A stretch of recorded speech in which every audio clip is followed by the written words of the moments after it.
Ate, kuya, pwede bang bawas konti? Pagdating sa gasolinahan, umiinit ang mata. Tingin sa presyo ay grabe naman pala. Kotse ko umiyak, wallet ko napapaari. Pero kailangan pa rin kasi kailangan umandar sa biyahe kahit pagod at puyat. Sabi ko sa sarili, diskarte lang to. Baka sakaling bumaba kahit piso lang oh. Kuya, pwede bang discount? Sabay ngiti ko pa baka sakaling mawa. Kahit konti lang sana. Mahal ang gasolina, parang presyo ng ginto. Pero ako'y umaasa, baka may sige na bro. Pare kabit sa tiyaga, pa sakaling bumigay. Bawas kahit kaunti, pangulam ko na lang yun ibayad. Bawas gasolina, kahit kaunti lang.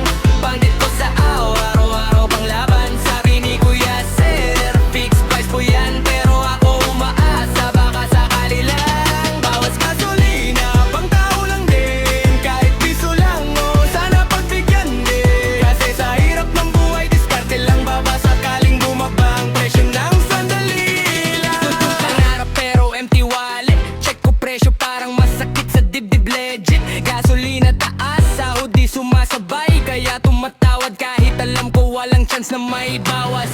Ay kuya naman o kahit discount card lang. Ngiti ko sa tingin sa pump na nakakatakot lang. Pero alam ko rin standard price yan talaga. Pero subukan ko lang baka may milagro pa. Kung di man bumaba, okay lang din.